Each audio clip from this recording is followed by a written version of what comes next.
What's going on everyone? Jammers here, back with another Street Fighter V video.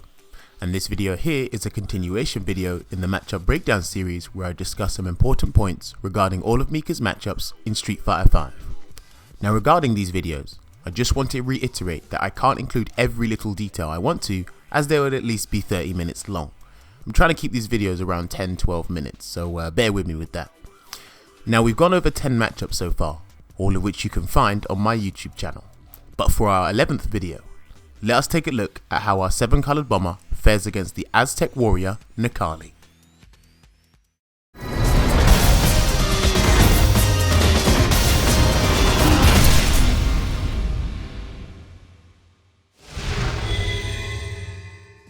So to start things off, we will be covering the first topic of these breakdown videos, and that is how Necalli goes about punishing dropkick.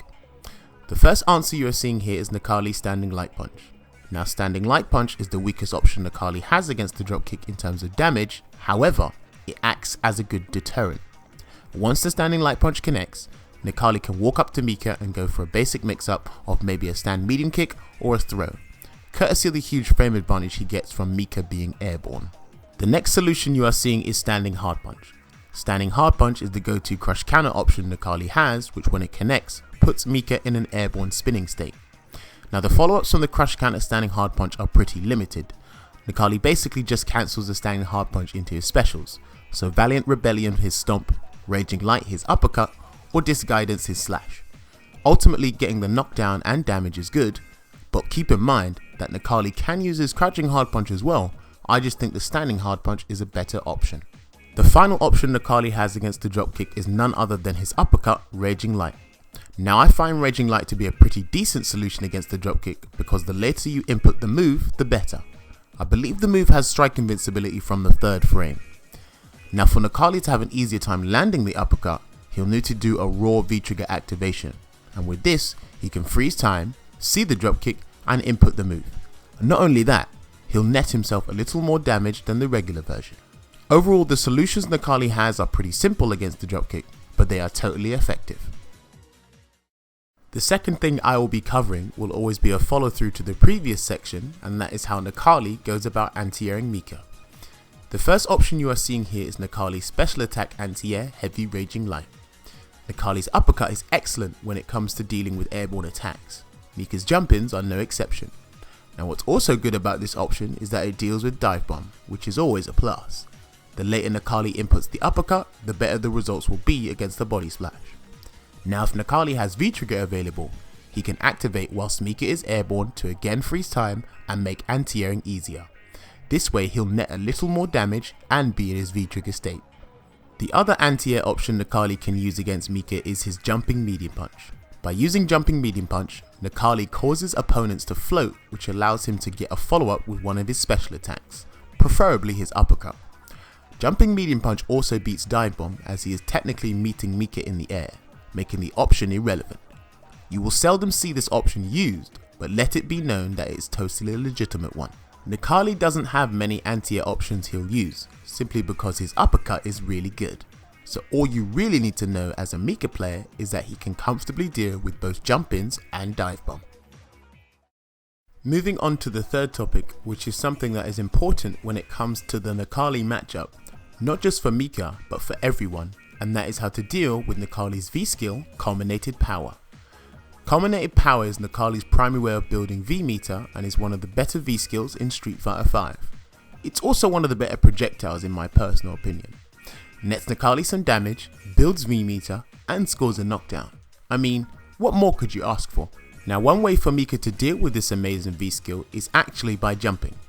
Necalli's V-Skill has 25 frames of startup and 29 frames of recovery. Basically the move takes a long time, so jumping is totally legit. And this is a universal option against Necalli. You want to be jumping on reaction to the V-Skill, and this will take a little bit of practice, but once you get the hang of it, it's really easy. The next solution Mika has against the V-Skill is by using EX Shooting Peach. For this option to work, you have to be relatively close to Necalli. This is so you can get all the hits to connect. EX Shooting Peach is quick on startup, and the armored properties will help you just in case you input the move a little late. If you're not confident with jumping due to the fear of being anti-aired, then by spending 1 bar you can still score a knockdown. The last option Mika can use against the V-Skill is her VTrigger 1 Nadeshka. Now this isn't the greatest method to use against Necalli's V-Skill because you're basically wasting your entire V-Trigger to essentially stop a V-Skill. The trade-off just isn't in Mika's favour. I would only recommend using this if, say for example, the raw damage would kill Necalli and he was trying to activate V-Trigger. Just to reiterate, culminated power is Necalli's primary way of building V-meter, so you'll most likely get hit by it at some point. But what you can do is try to punish him for using it liberally.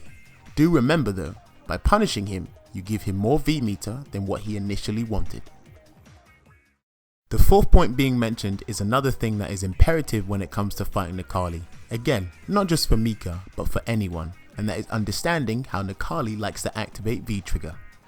Necalli has a multitude of ways to activate V-Trigger, which can be quite scary if you don't know the science behind them.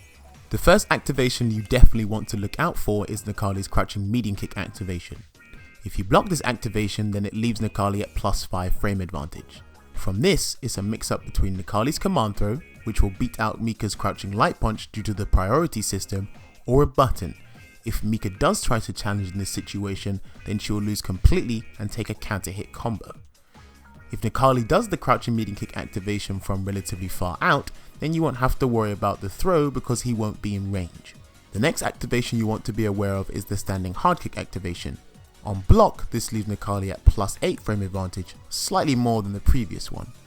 If this is done in your face, then you have to guess between a button, maybe standing hard punch or a delayed medium attack, or a slightly delayed command throw.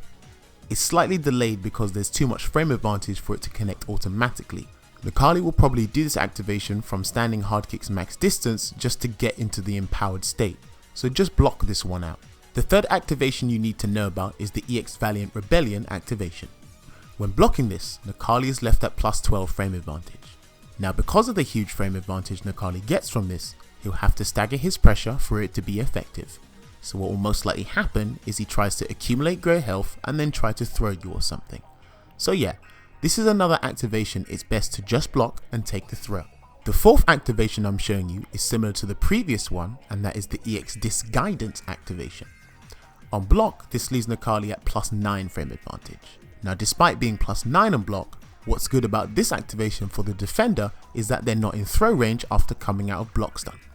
So just like the previous activation, Necalli will probably try to rack up grey health and try to throw you. So just be aware of your health gauge in this situation. Not to mention he's spending a bar to make himself advantageous in a situation where he's usually punishable. The final activation I want you to keep in mind is his V-Skill activation. Now on block, this leaves Necalli at +16 frame advantage, which is probably the most advantage he gets off an activation on block. Now one thing Necalli players sometimes do after this activation is forward dash. After the dash, Necalli is at a slight disadvantage, -1 to be precise. So if they happen to do this, then Mika can check the dash with crouching light punch. If Necalli presses a button, then it will result in a counter hit for Mika. As stated before, Necalli has a myriad of ways to activate, so it's down to you to head into training mode and understand how each and every one of them works, so that you can be fully prepared and not get caught out. The fifth and final point I want to mention for this video will be going over some situational tech Necalli has for this matchup, and that is regarding his Valiant Rebellion.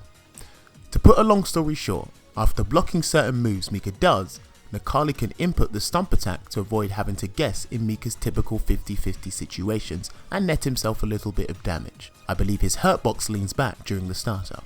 Now for this situation in particular, the simple counter to this is by doing Mika's crouching medium kick. This will result in a counter hit, which if Mika has meter, then she can convert into EX shooting Peach. Now unfortunately, the crouching medium kick loses to Necalli's crouching light punch, so don't go throwing it out thinking he'll do Valiant Rebellion every time he's trapped in the corner. There's other situations where Necalli can use his stomp in the matchup, as well as different versions except the EX one, which I still need to lab. Depending on the situation, this could help out Necalli quite a bit. You'll rarely see this tech being used in the matchup, but if you didn't know about this before, well at least you learned something new today. And that's pretty much it for the video, people. Hopefully by watching this, you now understand the Mika Necalli matchup a little more than you did before. In my personal opinion, this matchup is pretty even. Both characters want to be at a close range to utilize their best options, they both have good aerial approaches, and have decent damage outputs. Not to mention both characters were barely changed in the Season 4 patch, so how the matchup pans out is relatively the same as it was before.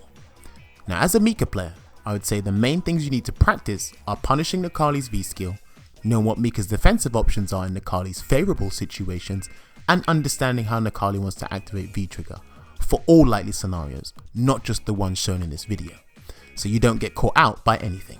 Let me know how you felt about the video in the comments below.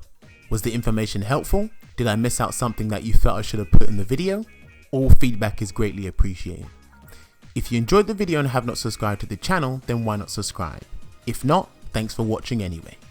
I'll also leave my other social media outlets in the description below if you want to follow me on those as well. I've made a playlist for these matchup breakdown videos now, so the link to that will be in the description below as well. This has been your boy SFV, and I'll see you guys on the next video. So until then, take care and enjoy the rest of your day.